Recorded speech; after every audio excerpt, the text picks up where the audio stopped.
Ambulance की नौकरी छोड़कर शिवम क्यों भागना चाहता था, पूरी कहानी देखें। सर्दियों की वह काली रात वह कोई साधारण रात नहीं थी। उसने शिवम के भीतर खौफ का ऐसा बीज बो दिया था जो एक जहरीली बेल की तरह उसके दिमाग को जकड़ चुका था।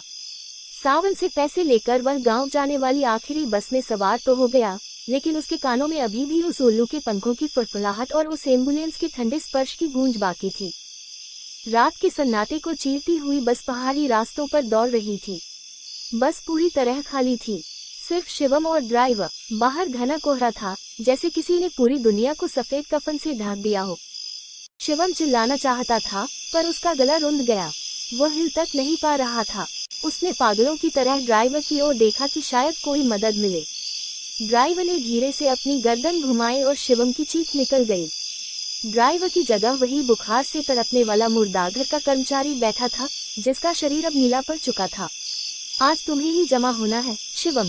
अचानक बस ने एक जोरदार झटका खाया और खाई की ओर मुड़ गई। शिवम ने अपनी पूरी ताकत लगाई, दरवाजा खोला और चलती बस से नीचे कूद गया।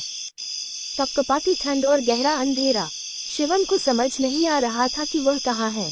वह बस अपनी जान बचाकर भागने लगा। तभी दूर एक धुंधली रोशनी दिखाई दी। उसे लगा शायद कोई ढाबा है या कोई गांव आ गया है। वह उम्मीद में उस रोशनी की ओर भागा। जैसे ही वह करीब आया, उसके पैरों तले जमीन खिसक गई।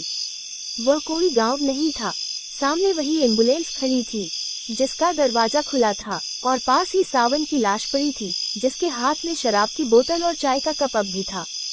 शिवम को महसूस हुआ कि उसके कंधे पर किसी ने फिर से हाथ रखा है। उसने कांपते हुए पीछे मुड़कर देखा। वहां कोई इंसान नहीं था, बल्कि वही विशालकाय उल्लू बैठा था, जिसके पंख अब इंसानी हाथों की तरह फैल रहे थे। तुम घर नहीं जा सकते शिवम, क्योंकि उस रात तुम एम्बुलेंस से गिरे नहीं थे, तुम गिरकर एम्बुलेंस के टायर के नीचे आ गए थे। उल्लू की उन लाल आंखों में शिवम ने अपना ही अक्स देखा। उसका शरीर भी अब आधा जल चुका था और सफेद कफन में लिपटा हुआ था। वह समझ गया कि वह गांव नहीं जा रहा था। वह तो अपनी ही रूह के साथ उस मुर्दाघर की ओर लौट रहा था, जहां उसे हमेशा के लिए जमा होना था।